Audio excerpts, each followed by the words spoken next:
What's happening, everybody? Hope everybody's having a fantastic, whatever day you're watching this. Happy new week for you. Just getting fired off, getting some beverages.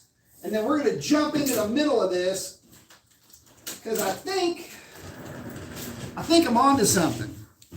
I think I'm onto something here, and I want to run it past you guys. But it's kind of an interesting thought experiment, if nothing else. So here's what I wanted to talk about. When back in the day, if you're not familiar with EDSEL and some of the history behind the release of those first cars, then what I'm going to say won't really make a whole lot of sense. So I'm going to have to set the table a little bit for you guys so that there's kind of an understanding of where this is going. So I'm going to check in with you guys real quick, and then we will get rocking with the old monologue. Mark's first in. Mason, what's up, my man? What's up, Mark? Michael Corleone in the house. Got the flex. I like it. Eric Taylor, good evening, Professor B. Got them flexings going. Marco Muay Thai is in. Good to see you, my friend. God, I'm so sore. So it's been leg day every day, by the way, and as it should be, right? But man, why does it hurt in the top of my head? Anyway, working past some old injuries, trying to get back into the mix. Hopefully, it's supposed to have a new boxing gym opening up here pretty soon, so we'll see how well that goes. Marco, oh yeah, I answered the question before I shot you a message back. 73 Super Duty 455 Trans Am, preferably in Matador Red. 68 Roadrunner, got to be a center console car with a 440. Probably would have to go, I don't know, any color really would work. Let's see, what was the third car in that? I can't remember, but the truck was the Jeep Poncho for sure. Oh, it was a Mark III Lincoln. Have to be in black for that one. But Jeep Poncho for the favorite truck. Rick is in. Shift is in. Profamason. Oh, wait, hang on. Right off the bat, got the bald guy with the shades and the flex. I like it. Got those polarized ones so everything looks kind of technicolor.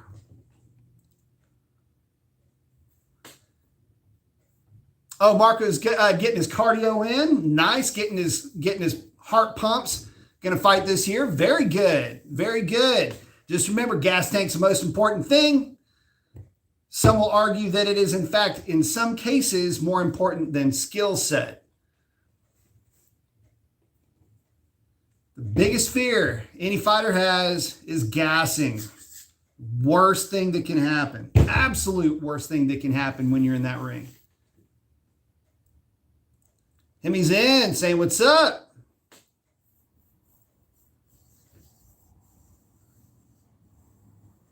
Oh, Rick's saying he got Rick's sending Katrina over to OST for a makeover. Very nice. Marco Muay Thai. Building that gas tank. I like it, brother. Stick with it. Yeah, I've been doing, man, some running, but I can't get a lot of runs in with this jacked up foot. But I can still get some cardio in, and that's the main thing. Marco's saying your right brain shuts off for sure. 45's asking thoughts on Cam and the Hellcat. Wouldn't suggest it unless you plan on throwing a lot of pulley ratio at it. Won't do you a whole lot of good. When you pulley a car with a positive displacement supercharger, you in effect kill a lot of the tip-in throttle response, and it can make more power with less boost, but it is a squishy kind of power. It is akin to putting a bigger turbo on an engine.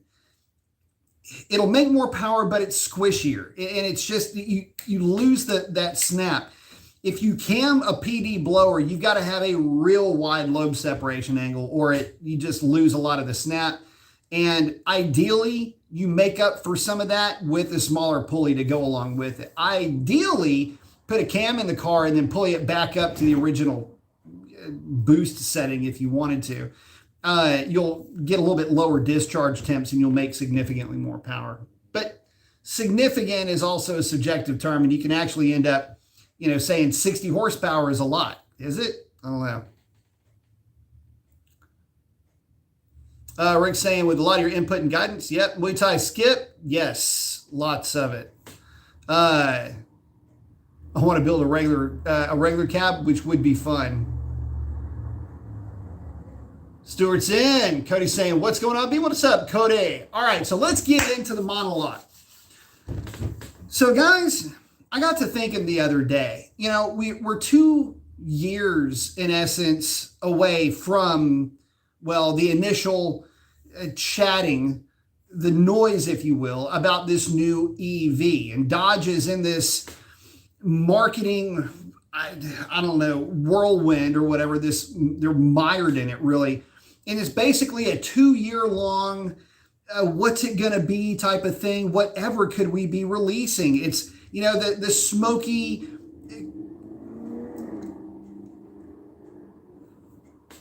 you guys know where the shop's at. So anyway, the smoky pictures and all of that. That's fantastic. But the problem is there's no real excitement coming from Dodge. There's nothing driving the point home about EVs in general. Let me remind you guys that we had computer renderings of the new Avalanche looking thing from Chevy for a while. Before there was even a concept truck, we had the Hummer in CGI form. I mean, they were putting the narrative out really strong. This is what to expect. This is what to look for. Lots of power, lots of battery capacity. This is going to be something that's awesome. And it keeps people engaged. It keeps that in their mind, and it allows them to start forming some opinions early on. Right now, Dodge is having none of that. They're talking about STLA, small, medium, large, STLA truck, and all of that. But so far, while they're talking about things in concept, you have companies like Ford and Chevrolet that are releasing their cars. They're putting the trucks out there for public eyes. Dodge isn't doing that. Instead, relying on some really weird, if I'm honest, contrived, like sideshow stuff. And it is truly sideshow when you think about how it is constructed, with the what's behind door number 1 and ooh, what are we doing with door number 2? Does this mean something? What does that mean? It's freaking juvenile is what it is. And it reeks of a complete, it's almost walking in lockstep with what was a complete failure on the part of Ford Motor Company. So let me bring you guys up to speed with this whole EDSEL thing and why, to me and to my ears and eyes, it starts to sound a lot like this. Walk with me here a little bit. So in 1956, Ford basically was we're coming out with this new car. It's something like what you've never seen before. Sound familiar? Something like you've never seen before, technologically advanced. It's going to blow your mind when you see this thing. Remind you of something? They kept that car under wraps, and they wouldn't even allow dealers to see what this thing was going to look like. No concept car, no anything, until it was revealed in late 1957 as a 1958 model year car. Lots of hype. What could it be? Lots of marketing going into this thing. The machine was on full tilt to get the marketing and the message out about the car, but there was no imaging for the car. There was nothing to show you what was to come. And in this case, you could almost argue that it's worse. I mean, we know what the power plant is going to be. It's going to be electric motors and batteries. But the point of this is that Dodge is picking a play right out of Ford's playbook from literally half a century ago, more so than that. And what they're doing is they're creating this false sense of hype around these new EVs that they're going to release. All the meanwhile, again, forgetting the fact that their competition is putting as much of their EVs out for public consumption as possible. Dodge, on the other hand, is struggling, in my opinion, to come up with something that will combat these higher performance luxury cars. In much the same way the EDSEL, when it was brought out into the world, was marketed as this new improved version of what a car can be, Dodge is coming to the party in a way late with a lot of hype. And I'm afraid that when we see the car in the flesh, I'm hoping that this isn't the case, but I'm afraid this thing is going to get the same reception. They're not putting anything out there that is getting me or anybody else excited about this EV concept. And the problem is that is the logical step for performance cars at this stage of the game. You cannot compete with the power of these electric cars. They are hands down miles in a way stronger, faster than an internal combustion engine based on what 93 octane can manage in terms of power production. But the problem is that you can't sell a car based on power alone. And because you have manufacturers like GM with their trucks, Ford with their trucks so far, we've seen other EVs that they put out, but the ones that really are worth talking about are those two. The new electric Hummer with 1,000 horsepower and a Brazilian foot-pounds of torque, and all of that is fantastic. People can get excited about it and they can start to envision themselves in that vehicle. Right now, the only thing that I can envision about Dodge's EV is the frat song emblem and a front end that looks like something out of Tron. I can't get worked up about this. And the problem is that the car, if it doesn't match the hype, well, let's just say that it had better match the performance specs of whatever plaid contraption is out there, because Dodge has a reputation to uphold and they can't be getting slapped around by the likes of plaid. That's a terrible look. But just like Ford had a problem with EDSEL with positioning, Dodge is going to have a problem positioning this car as well. Again, lots of hype, but cloak and dagger, smoke and mirrors, literally in this case, on both sides. Where are they going to position this thing? The looks of it would mean that it would come in as a normal Scat Pack Hellcat price point. But the powertrain and conceivably the technology behind it would put it at a Hellcat Red Eye price point. The problem is that they're being so, I don't know, secretive about how this thing is going to come to market that a lot of guys are looking at the prospect of being a new EV owner with a lot of trepidation instead of the hype that you would have if you're going, man, listen, I can get my hands on one of these new Ford Lightning trucks. Yeah, it's kind of expensive, but for 60 grand, I get a lot of power. I can even power my house with this thing. Holy mackerel. And the way that I drive, it doesn't really matter about the range thing. This starts to make sense. But the problem is that you don't see any of that coming from Dodge. And just like Ford did with EDSEL, they had a terrible time positioning the thing in terms of price point. The styling was something that nobody was really ready for. And as a matter of fact, if you take the grill out of the equation, that goofy looking horse collar or other item out of the mix, it was just another Ford. It looked like a Fairlane that had been in a wreck. So when you take that, for example, as your baseline point of reference, and you bring that into the conversation with this new e-muscle, whatever that even means at this point, what do you even call it? The CUDA, the Charger, whatever you're going to call this thing.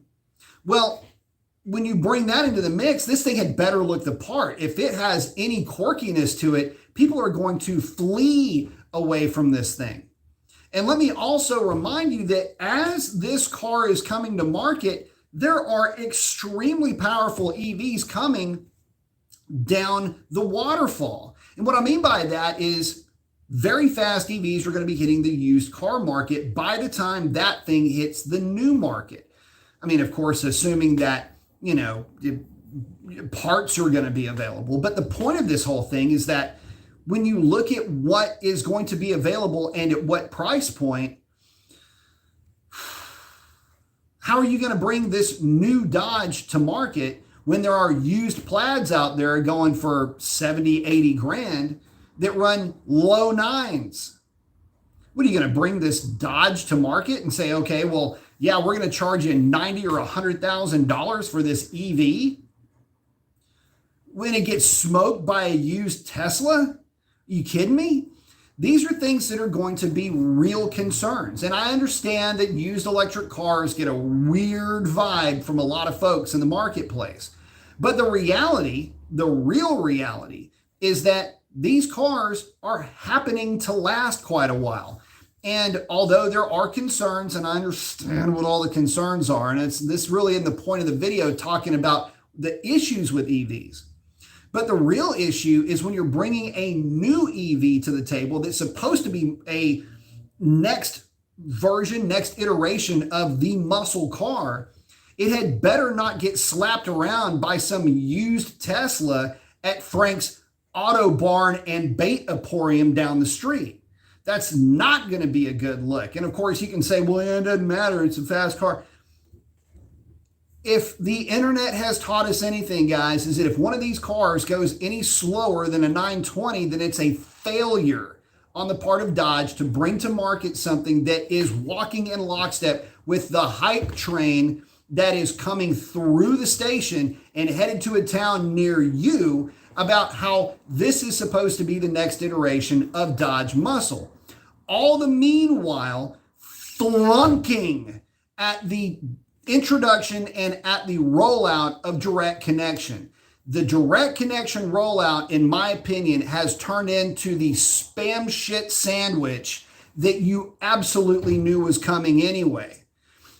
No parts availability, no hype to let me even know who my power brokers were going to be. Again, no parts availability. Where are these tunes? Where's all the support for the 392, which was just kind of thrown into this new catalog, almost as if it were a placeholder. Coming soon, yeah, just like your EV. Coming soon, maybe, maybe not. And there's a lot of Dodge owners, by the way, that are getting a little bit annoyed with this. With all of the hype coming into what they could do with their car based around a warranty extension and everything else, it's starting to look a little bit suspect now at this point. And would you want to do it anyway? Case in point, the new reflash, I've learned in talking to you guys, because I didn't want to go anywhere near that thing, does an interesting thing with cat overtemp protection in that it drops it down to 1700 degrees. Well, you can't get to the 8th mile before you flash up to around 1600 degrees. And the thing is going to start going pig rich by about the 1,000-foot mark. Already, we're seeing that reflash hit the streets. And you want to tell me that you're going to pulley a Hellcat, pulley a Red Eye, not use bigger injectors, and reflash it, or flash it, I should say, with a cat overtemp that is that low. Yeah, told y'all them nannies going to be nasty, and already right off the bat, you're looking at something that won't make it past the 8th mile without significant issues, at least when it comes to jumping into cat overtemp and having an air-fuel ratio somewhere around 9.5 to 1. If the injectors will manage it. Good job, Dodge. Way too freaking jerk defeat right out of the mouth of success, or of victory, I should say. So you can kind of see why, because of all of that, there's a lot of folks that would have been on board for this new EV, would have been on board for that car, that are now starting to look at the prospect and think, don't think I'm going to go that route. I think I'm going to keep my Hellcat. I think I'm going to keep my Red Eye. And it doesn't matter to me that this new, whatever it's going to be called, frat song is going to be faster, because my Scat Pack puts a grin on my face that goes from freaking ear to ear. And I don't have to worry about the issue of having a garage and being able to charge this thing. And the initial cost of the thing, because again, where is it going to be placed? Don't know. The other thing is that they're not talking about levels of this car. They're only talking about STLA large, and it's going to be great. Sure about that? Ford did the same thing with the EDSEL. It's going to be great. Take our word for it. Trust me. Have I ever let you down before? Yeah, you're in the process of letting us down now. And if history repeats itself, you'll be smooth ass deep into letting us down again with the new EV thing. But again, there's no levels being talked about. STLA large, 885 horsepower, already starting out with not enough. 885 horsepower, adorable for an EV. Call me when you're around 1100 or 1200. Call me when you can actually walk in lockstep with the competition that you're talking about blowing off the street, right? Cute. Hopefully that leaf blower will do that, because here's the problem. You also have guys that want to buy an EV that want scat pack type of performance. What's wrong with a 5 or a 600 horsepower or a 450 horsepower rear wheel drive EV? Why is nobody really talking about that? And if it sounds like I'm really harshing on Dodge, it's because I am. The fact of the matter is that this is more or less tough love coming from yours truly to my favorite brand out there. Please stop with this juvenile hype thing that you're doing. It's not interesting. It's not compelling. It's frustrating, and it's not doing anything for anybody. And since if you're into tuning and understand what dropping cat overtemp down to 1700 degrees does to the car going down the drag strip, I can only imagine what other nannies are going to be in place for that car in that scenario. Roush would like to have a chat with you and explain to you how to nanny a 700 horsepower car down to 600 or 590 horsepower in real life.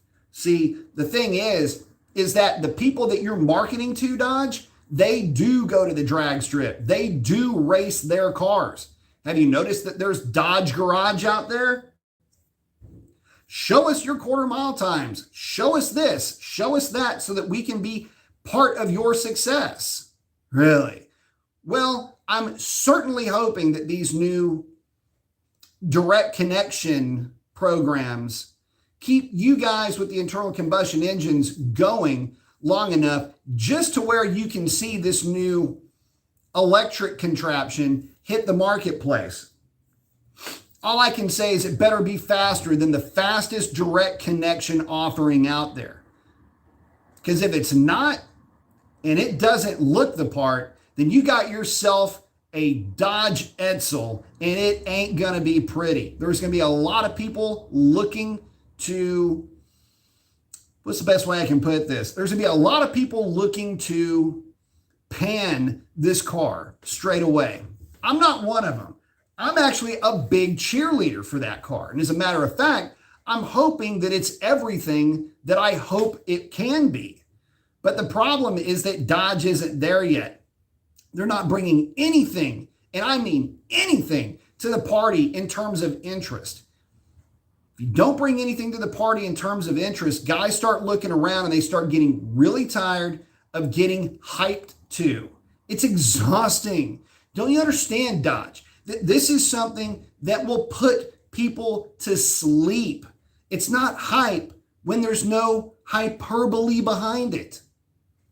And I'm sorry, but we're way too far removed from what's a Kaniskus and the smoke, the mirrors, this walking around a bunch of classic cars. We're gonna, what did he mean when he said Charger and a Charger or whatever? It's time for something new, time for something better to come out of Dodge to kind of wake this up a little bit. Because the more you don't talk about this, the more your competition is talking about their products. You will have asses in seats of Chevy and Ford EVs well before you'll have them in your Dodge. Certainly hope you know what you're doing. I hope what you're doing is going to prove me wrong. But the EDSEL went through a 2-year hype train or rode a 2-year hype train on its way to being the punchline to automotive jokes for decades. Let's hope you haven't made the same mistake, or more to the point, let's hope that you're not several months in to a 24-month long mistake, the way that history has shown us this can turn out. So let me check in with you guys. Hopefully y'all enjoyed that. Rift is saying, hey, B, got the flex. Ryan Zanders in. Good evening, B. I like it. Sovereigns, hey, B. Let's see. Gary Fuller is in. Cody's saying, honestly, as long as it has a different new name, I'll be okay with it. Don't like Ford and electrify the Mustang. Well, okay, let's talk about that for a minute. Yeah, electrify the Mustang. The problem is, God, that was just such a weird thing. I'd have been cool with electrifying a Mustang, but just don't call a crossover looking thing a Mustang. It feels weird. It looks weird. It's, again, contrived. And I mean, we're talking very in that respect. We're saying, I'm just worried that when it's mostly electric cars, we won't have the same feeling as everyone having their own build when it comes to racing. There's going to be hot rod stuff, and there is hot rod stuff you can do to those cars. Don't worry. There's plenty of mods. Cody's saying, hopefully the prices drop so I can get a charger. Yep. Oh, Eric's saying, I'm thinking gasoline will become cheap once enough people switch to electric cars. How are we going to get by without the other 80% of products that come from a barrel of oil? Well, here's the thing. I mean, there's always going to be oil production. And the other thing is, I'm a big fan of EVs, because the more EVs there are, that opens up the opportunity to build hot rods that run on gasoline. In my opinion, that's a great trade-off. Give the market what it wants and give, enthusiasts what they want. To me, it's kind of a win-win. So, I don't get all into the political side of it, because I think it's obnoxious to politicize a powertrain. But I guess in the world we live in, that's just kind of what it is. Will Talk saying, what up, you Mason? Got the flex. Saying, great conversation as always. I don't understand the point of introducing direct connection when there are supply shortages everywhere. It feels like a money grab. The problem with direct connection is that they have parts available. But it's so here's the thing the problem that I have is I think direct connection is doing the unthinkable, in my opinion. But I think they're following the Harley Davidson business model of marketing and lifestyle, where you go to the motorcycle is secondary to the boots, the jacket, the shirt, the America, all of that. If you think of it like that, it's starting to sniff a little bit like that, if you know what I mean. Whereas you go to your Dodge dealership and it's, well, you can get this and that, and that's all fine and good, but is the guy standing across the counter going to be knowledgeable? Can I have a conversation with the guy and not feel like I'm running over this guy? I want the guy across the counter to know what I'm talking about from a racer's point of view. Does the guy have any experience with this stuff?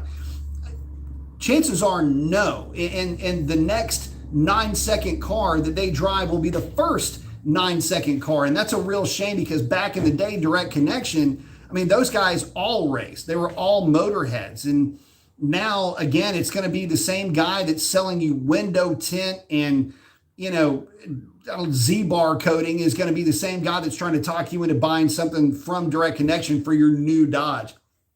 And that is an absolute travesty. It's just, it's sad when you think about it that way. Not real car guys selling to real car guys, because that's their gig. That's their 9 to 5, right? So, I mean, talk about sucking the passion right out of a passion purchase. Oh my gosh. I mean, wind sails kind of need each other. You know what I mean?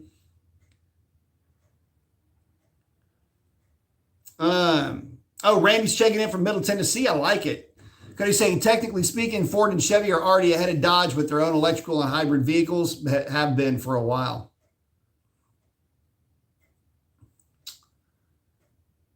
Natalie is Superior Fit saying, I hate EVs. My wife is asking, is the old chair in a timeout? We see the new chair. I didn't even notice that. That's an angry chair. It's the chair is checking out pictures on the wall, I guess. That's the old chair in timeout. That's where all the chairs hang out. So that's also where the folding chairs are. Hey, babe. Go 1320 saying, howdy, Mr. Mason. Howdy. Cody saying, Ford Mach-E has a better name to it. See, I agree with that. And I'm actually cool with that. I just don't want to have it be called Mustang. It just doesn't taste right. Jermaine, thank you very much. Appreciate that, buddy. Didn't have a question to go along with it, but I appreciate the contribution. Thank you very much.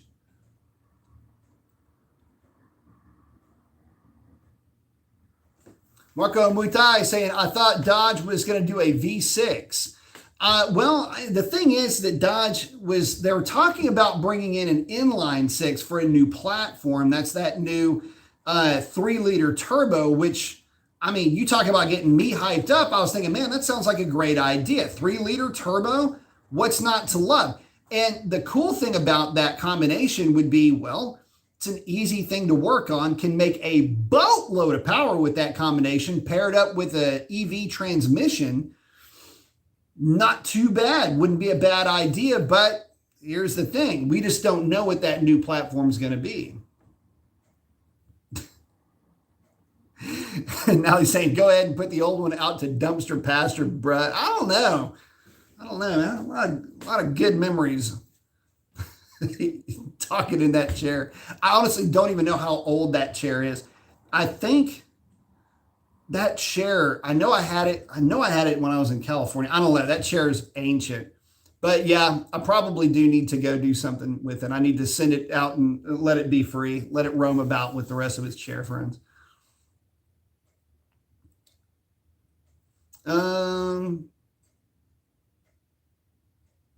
Oh, Cody's saying it's actually a good point. Use the EVs to make money for the hot rod guys.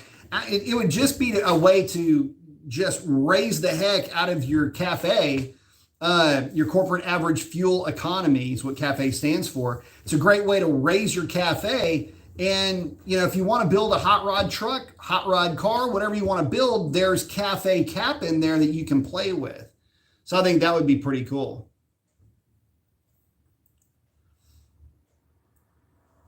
Oh, Shiv saying, I love the direct connection idea, but I feel direct connection tunes are going to change from dealer to dealer and cause more harm than good. Dealer trust issues. The thing is that all of the tunes that are going to come through direct connection have to pass through. It's all going to be based on the same operating system. They're all going to be put together by the same. The component just popped into my head, but they're all going to be coming from the same place, basically.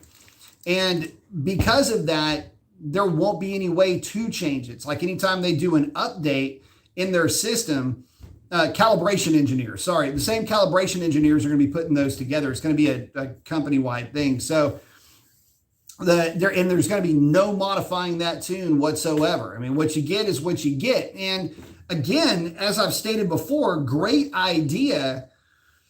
Is it really going to play in practice, though? Because of the nanny count. I mean, we're talking about heat nannies with CAT. We're talking about downstream heat. We're talking all this. Plus, having you not noticed, none of the Hellcat variants come with injectors, which is a huge problem, in my opinion. The other thing is that the 392 guys are left completely in the dark, again, with that TBD thing hanging out there. Can't do that. This is something that Dodge has got to understand, that they're enthusiasts. Yeah, they're incredibly enthusiastic, but that enthusiasm has its limits, certainly has timeline. And one of the issues that you can run into with this timeline is when you start to butt up against a lot of these enthusiast patients, that's where guys are going to start to basically move on. And what you found, unfortunately, is that a lot of these guys have moved on early on. You know, you guys have heard me say this time and time again. I mean, that if you want to find yourself a great deal on a used Mopar, look no further than the used car dealership next to your Ford dealership. And that has been true for a long time. It still remains true because there's so much aftermarket support for the Mustang. And let's be honest, it's pretty fast, albeit a little bit clinical and a little bit, I don't know, sanitized as far as a driving experience. But if we're just talking about 1, 2, 3, go on down the highway, then yeah, the Mustang's going to have the advantage. And unfortunately, since Dodge hasn't done anything to wake up the 392 since, I don't know, 2012, it's been exactly 10 years, it might be about time. But unfortunately, it looks like we're walking out the door with this thing right now. Oh, Jermaine said, I went over to the Direct Connection catalog. Thank you again, buddy. I appreciate that. Saying you went over to the DC catalog. I didn't see much stuff for the 392 unless you missed it. You didn't miss it. There's nothing. And as a matter of fact, when you go into the latest catalog, you'll see in the tuning, on the tuning side with the calibrations and everything with the Hellcats, it should still be up and on there about a to be determined 392 offering. Now, I don't know what any of that means, because for every 392 that I've seen on the dyno, that I've had on the dyno, that I've tuned on the dyno, or that I worked on, and then whatever the case was when I was with Pikes, dragging a lot of power out of the thing on the dyno really isn't what you end up doing. I mean, yeah, you start off at around 400 horsepower to the rear wheels, maybe 410, depending on how that dyno is reading, talking about an eddy current dyno here, but you drag that thing up to 4.25, you're talking 15 horsepower. Now, granted, it's across the table, but the point of this that I'm making is you're not buying that controller and you're not buying the tune for a lot more power. What you're really doing is you're buying it for transmission tuning. And again, since there's no literature, there's nobody talking about what they're going to be doing with these tunes just in general, leads me to be a little bit frustrated by the lack of information. So throwing timing at these cars doesn't help. What you got to throw at them is either better fuel quality and more timing, or know what you're doing with the trans tune, spend enough time at the drag strip to know what the car is going to like, make the aforementioned changes happen, and then move on. So to me, again, dropping the ball, fumbleina over here, Direct Connection, you're not keeping up with what your enthusiasts are asking you for.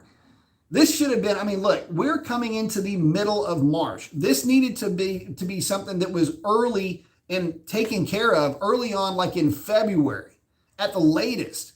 You can't open up 2022 talking about all of this stuff and then make everybody wait not months, but quarters for this stuff to happen without any supporting information, any supporting hype to pull from. Because again, it's like empty promises. You're telling me all this stuff that you're going to do, but you're not doing any of it yet. And again, enthusiasts get bored real quick.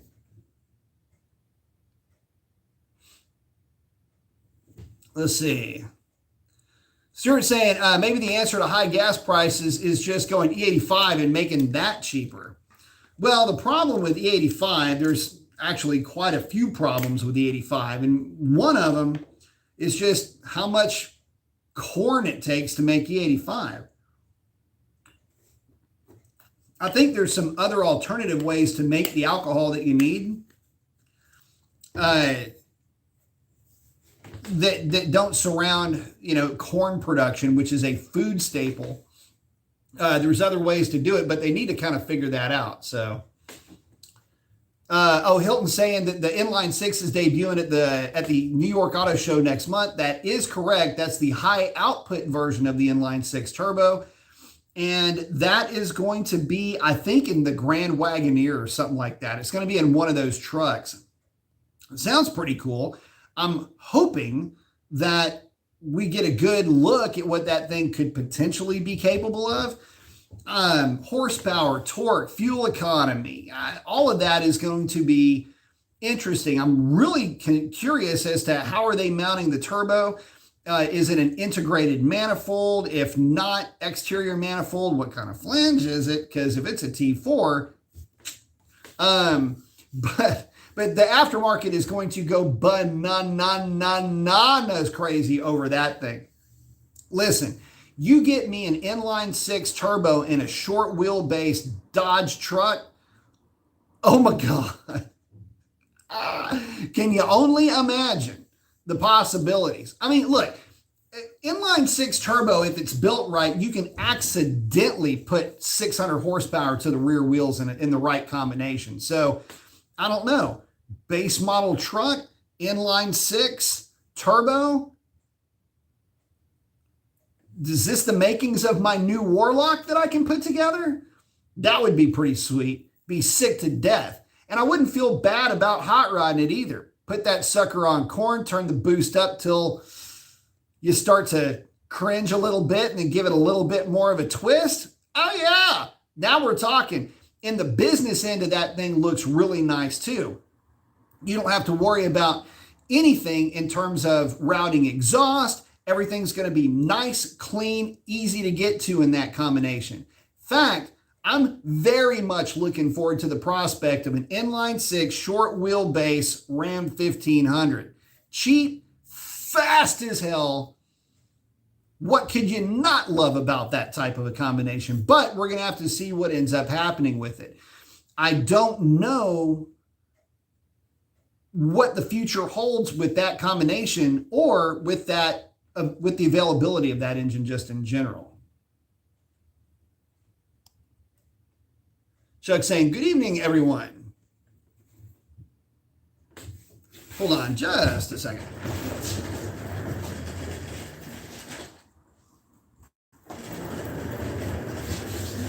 All right, I'm back. Chuck saying, good evening, everybody. Cody saying, if they brought back the Dakota with the turbo inline six and gave us a drag pack, that would be nice. Yeah, it would. Marco's in. I like it. Saying, all right. Should saying, imagine Direct Connection making an 85 flex fuel bolt-on kit for us at daily drive at 392. How about this? How about there's just a flex fuel setup for the operating system that these Hellcats are using now from Mopar. I cannot understand for the life of me why it is that Dodge never made the Hellcat E85 compatible. Like they never made it a flex fuel vehicle, in other words. You want to talk about a failure to know your audience. Wow. Like that's one of the worst things. How they couldn't have had a flex fuel combination for that car. I mean, you want to talk about, okay, for the Hellcat, for example, 700 horsepower on gasoline, 770 horsepower on E85. Enjoy. Do the same thing for the Red Eye, the Demon, anything. It wouldn't matter at that point. So really, for me, the more I look at it, the more I just, oh God, it's like, it's cringy, really. And it's cringy when you're on this side of the table talking about Dodge from a true enthusiast point of view, an enthusiast that is actually kind of working in the field. I mean, this is, a channel devoted to Mopar stuff, really. I mean, talk about limiting your scope. So when you're frustrating the guys that are wanting you to do well, but yet are still frustrated by, I don't want to call it apathy because I know that they care about it, but it's just such a poor execution of the rollout. And again, it walks in lockstep with how they are bringing this new EV to the market. So to get back to the topic, again, as with EDSEL, when they were so secretive and so spooky, look at this thing that's coming down the pipe. They were so spooky about this thing that when it showed up, it couldn't live up to the hype. You have to understand that, this whole boil over thing with the hype that's going to surround this new EV, it better start mounting up pretty quickly. Because if you, being Dodge, wait till the very last minute to try to put one of these things, these EVs out to market without having the real performance test that you need to get people worked up and get behind your car at a certain price point, I've got to think that you're setting yourself up to fail. And again, with Chevrolet and Ford doing a really good job of trying to stay out in front of the audience, if you will, the buying audience for their vehicles. Again, with Chevrolet going so far is to throw a bunch of CGI Hummers out there. This is what it's going to look like. And I mean, really good CGI too. This is what it's going to look like. These are going to be its features. It steers with 4 wheels. It's got a Brazilian pounds-feet of horsepower. All of that is stuff that Chevrolet was bringing to you, making you think, damn, that's something that I could really think about right there. Think of all the power. Think of the possibilities, a long range with this thing, the filler up in the garage, whatever the case is, if the thing fits in your garage. Same with the Lightning, except the Lightning just kind of showed up. That was the weird thing about the Lightning. It's like, yeah, we're working on an EV truck. Here it is. And it's like, wow, that thing's got like a bunch of power and it goes fast and it does all this neat stuff. Not to mention all the other offerings, the Ryvan and the, I don't know, the Skeletor and the Scapula and all these other weird names that I can't remember off the top of my head. But weird names too. But those are the things that it gets you hyped and it makes you think, man, I could see myself in one of these things and maybe it is worth the money. And do I really need something with that much range? And, wow, this thing's going to be. But next thing you know, there's no hype coming from Dodge and you forget about Dodge. Wait, Dodge is coming out with an electric truck. Wait, I thought we were talking about inline 6 turbos. They got an electric truck coming? Really? Didn't know that. Well, yeah, they got one coming. It's supposed to be really damn good. As a matter of fact, it's supposed to be, but GM and Ford have already done that. So what are you going to do? Have another electric truck? What's it going to be? An 800 horsepower truck? So what? That sounded healthy, whatever that was. Solid. Anyway, you get what I'm saying, right? Like, so what's the truck going to do? Is it going to pop a tent? Circus is going to come out of the side of this thing? I'm not seeing it yet. And again, with Chevy and Ford already having their offerings out, and by the way, getting some pretty decent reviews along with it, here's Ford dragging into the party the same way they got dragged into the party with the pony cars back in the day. Y'all don't remember, but 1970 is what brought you your beloved Challengers and Cudas. Really wasn't much from Dodge before that, not in the pony car, muscle car, e-body segment anyway. Yeah, you had darts, but you understand what I'm getting at. Your SCCA combatants, the ones that would go up against the Javelin, the Camaro, the Mustang, the Cougar, those guys.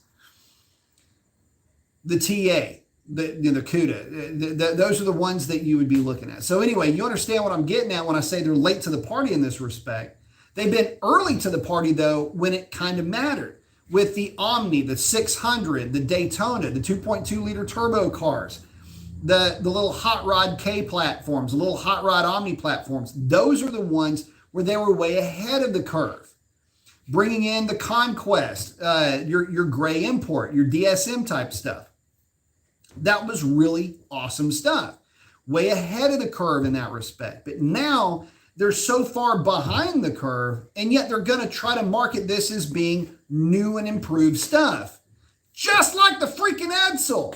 And so just like EDSEL tried to say that there was something amazing when it looked basically like what you would expect a Fairlane to look like after it got punched in the face, that's exactly what's going to end up happening with this frat song if they don't really get their act together quickly and start building a product, building an identity, and putting out a mission statement that enthusiasts can get behind. Let me tell you something. I would be very excited about that EV going out there and running low nines at a $75,000 price point. You know what? Sign me up right now.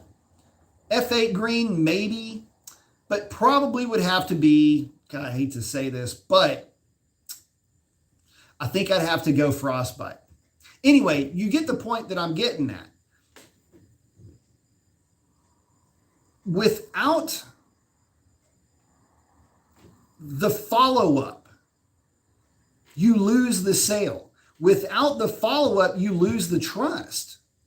And that's exactly what's happening, in my opinion, with Dodge. They're losing the trust. They're losing the hype. They're losing the enthusiasm. And they're doing it before they've even shown us anything. And again, this is the same thing that happened to EDSEL.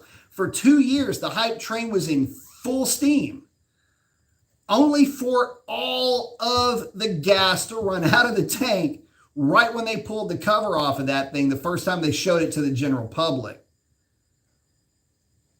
We don't learn from history too well, do we, Dodge? Anyway, let me catch up with you guys.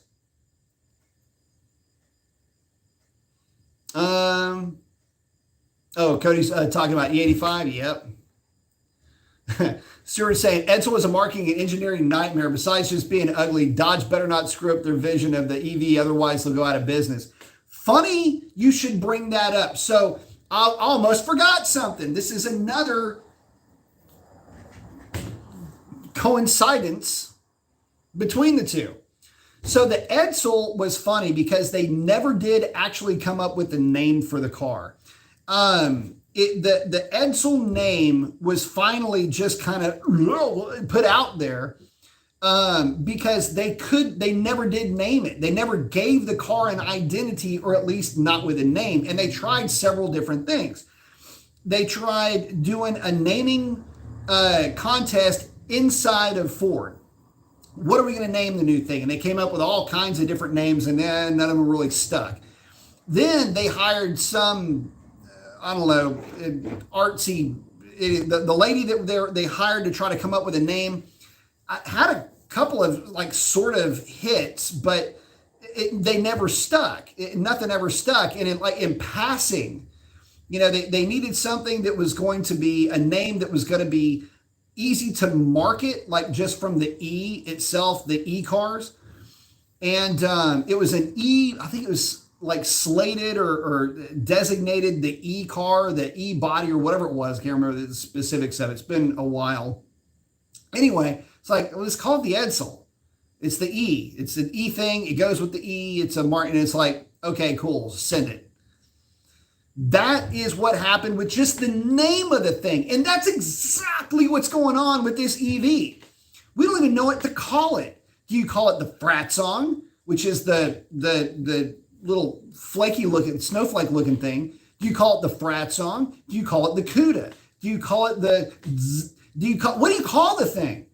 The problem is nobody knows what they're even calling it yet. I don't even, so when I'm talking about it, what is it? The car that doesn't have a name that runs on electricity? That's a mouthful. But the problem is that, again, great. Thank you for reminding me that I would have forgotten about that. So there's no name for the thing. And like I said, you can't start to identify with anything without even knowing what to call it. Electric car, STLA large, large. It doesn't even roll. I'll break my tongue trying to say that. It doesn't make any sense. It makes no sense to me why Dodge is doing this. And again, literally walking in lockstep with the mistakes and the blundering that Ford made with the EDSEL. EDSEL. Frat song. Weird sounding names. Silly sounding names, really, at least by today's ear. When's the last time you rolled up on anybody named EDSEL? You ever hang out with anybody named EDSEL? Have you ever known anybody named EDSEL? What would you do if your sister brought home somebody named EDSEL? I mean, that's an ass whipping right there, right? EDSEL? Like, who the... So, frat song, like first of all, ain't nobody naming their kid EDSEL. That means that guy had to be calling himself EDSEL. You'd have to call yourself that. Like, you'd be changing your name to that shit. You know that this is somebody that is just trying, right? Like, anyway, frat song is the name of the little thing. How in the world are you going to, with a clean and clear conscience, put the car out there with the frat song badging and not give it a name? I mean, cars that had the frat song were all like 70s era hot rods. But you're going to put this thing out there like that, or normal cars did too. You're going to put that car out there and not give it a name? So what are people supposed to call it? The frat song? The frat? The song? What is this, a frat party? The song? La, la, la, la, la. The first thing that pops in my head is the theme song from Daria. Y'all remember that cartoon? If you're of a certain age, you remember. You're probably a little bit when you're... Anyway. What the hell is that? And again, what Dodge is doing, walking in lockstep with the blundering, fumbling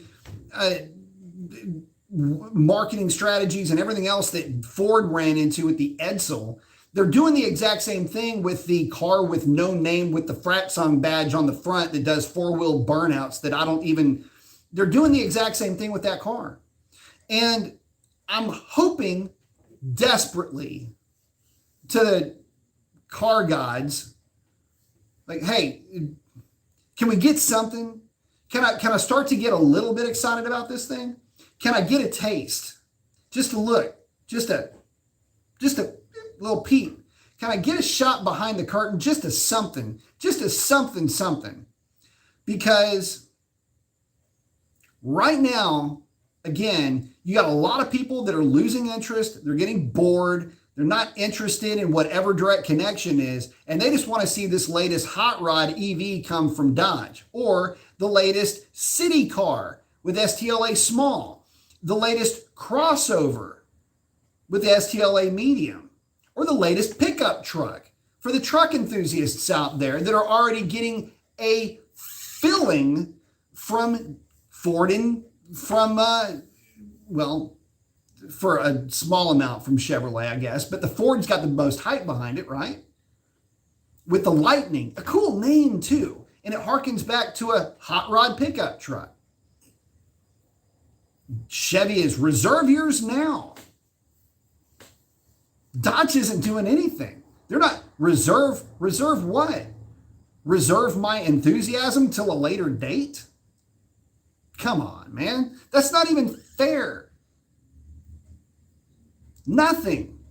And it'd be cool if they said, hey, look, these are some of the concepts we're throwing around. Pretty cool, huh? These are some of the specifications we're kicking around. What do you think about that? Here's some of the price points. Hey, we're looking after you. Get ready, internal combustion. This thing's the next Zowambi, whatever. I don't care what they call it. Just call it something, give it a name, give it an identity, and start to fill our heads with whatever hype you want to fill up with at that point. But you got to start showing us something, because just like the EDSEL, when it was unveiled and nobody liked it, I think the number in today's dollars would be like $2.5 billion whoopsie. I can't even think about that.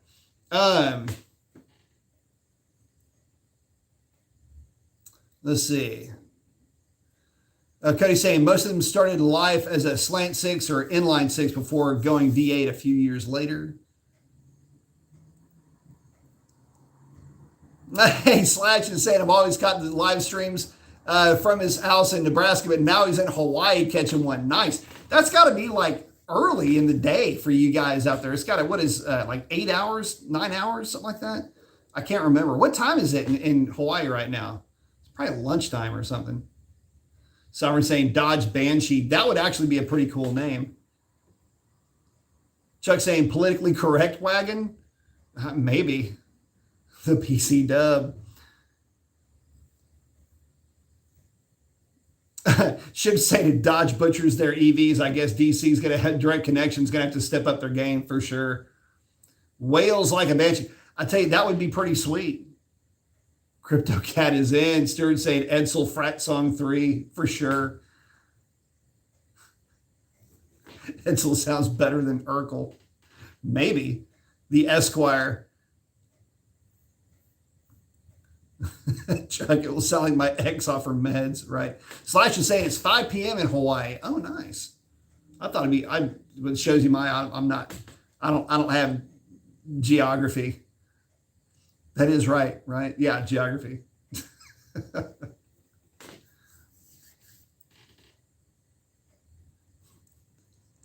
Yeah, my geometry is not good. I don't know where Hawaii is. Oh, God. So anyway. Stuart saying, what's the worst name Dodge can come up with? I don't know. I'm hoping they don't figure it out, though. Yeah, it's got to be something cool. You know, it's the new Dodge Fungus. You know, I don't know. It just something would be pretty bad. The Dodge Ferret. I know, right? What would be really cool is if, you know, you would see, you know, something come back like, you know, like GM comes out with a Cheetah type. If you're not familiar with that, look up Chevrolet Cheetah. Pretty nasty little car. You know, something that would be cool though, something a little bit different too. I'm okay with being a little bit different, but I think the reality that we're going to run into with this is that, and I hope I'm wrong, guys, I really do. I hope I'm wrong. I hope I'm not drawing conclusions here with this, but, and good on them if they can make this work, but the hype has already run out, if you can't tell already by me. Just not altogether enamored with the idea that I've got to sit around and wait. And by the way, I'm hoping that this is going to be like the party's all here once they finally do get around to releasing this stuff. I don't want it to be, oh, the STLA Small, it's your city car. It's for just kind of cruising around and doing city things. I want that car to be cool. All right. I don't want the city car to be some crappy little smart car looking thing. I want it to be a really cool, zippy, quick, kind of a hot hatch type of a vibe, right? Something that you can really have fun with. Autocross, just something that absolutely kills it in an autocross. If STLA Small does that, man, that would be a ton of fun. Are you kidding me? Anyway, I'm hoping that they do something cool with all of them.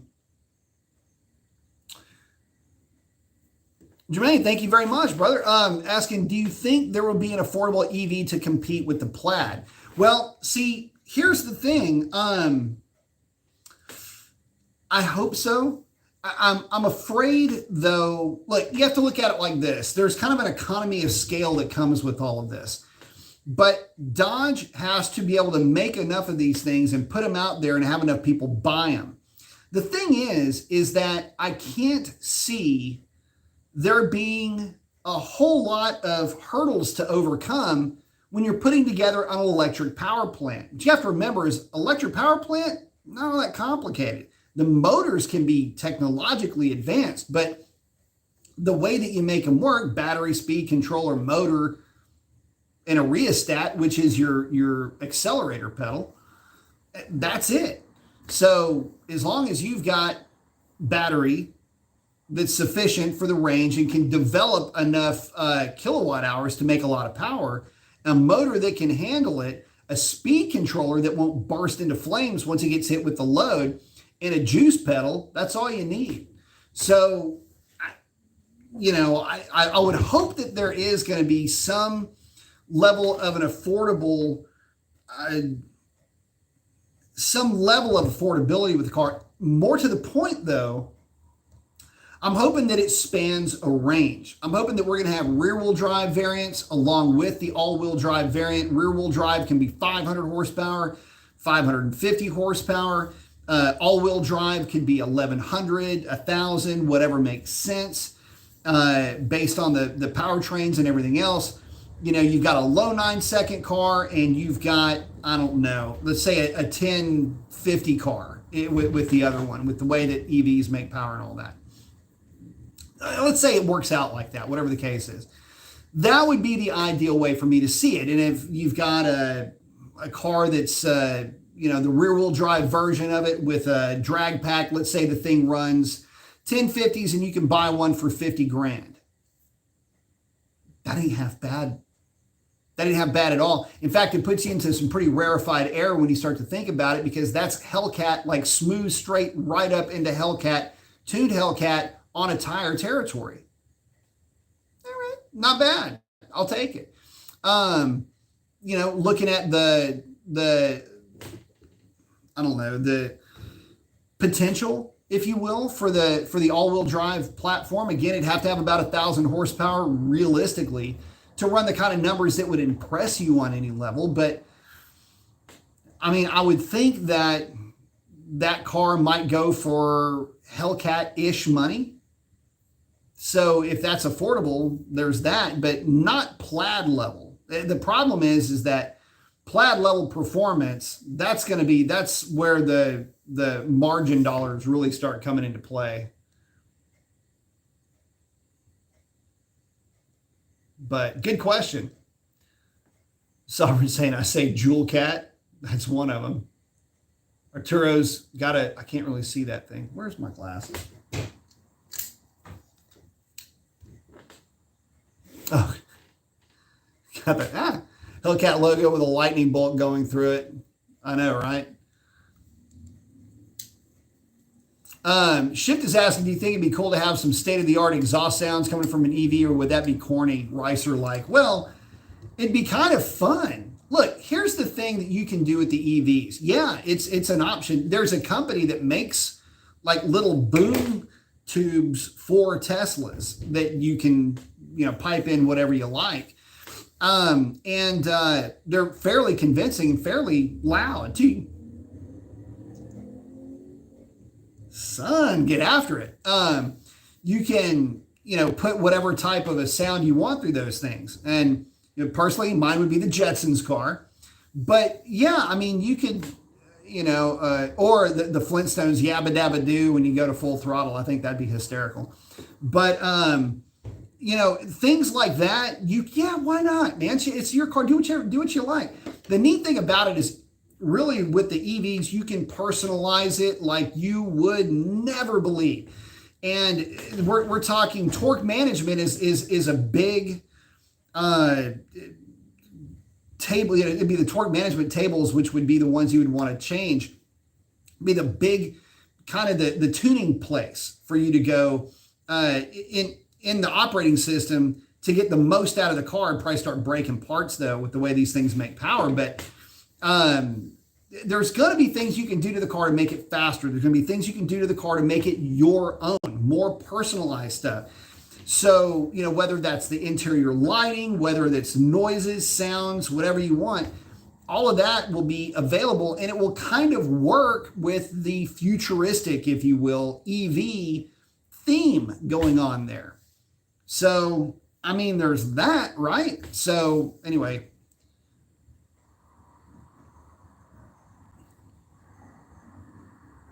Cody saying mine would sound like the straight pipe Hondas at 2 o'clock in the morning. Yeah, no kidding. We do get a few of those down here. But anyway, guys, I know I'm just kind of ranting and raving over here about this, but the reality is that you start to see these patterns emerge and you got to say something about it. And unfortunately, you know, I just haven't seen any hype coming from Dodge, and at least not the type of hype that I'm looking for. It's basically starting to fall a little bit flat. And unless Dodge does something soon, I don't think that we're going to be really looking forward to getting anything cool come 2020. I don't know, 4, 5, 6, whatever they push everything back to at this stage. So, but with that, guys, we're just over an hour. I'm going to kind of trim the weekday shows a little bit because, dude, this daylight savings time is for the birds and I got to get some sleep. So, with that, I'm going to go ahead and wrap it up. I want to thank each and every one of you guys for hanging out. Could not, would not do this without you. Love each and every one of you guys. Get out there and do something cool for somebody. Chances are they need it more than you know. Send it, don't bend it. Keep your shiny side up. And with that, that is a wrap. Ray, miss you, love you, brother. And we will catch y'all on the next one. That's a wrap. Adios.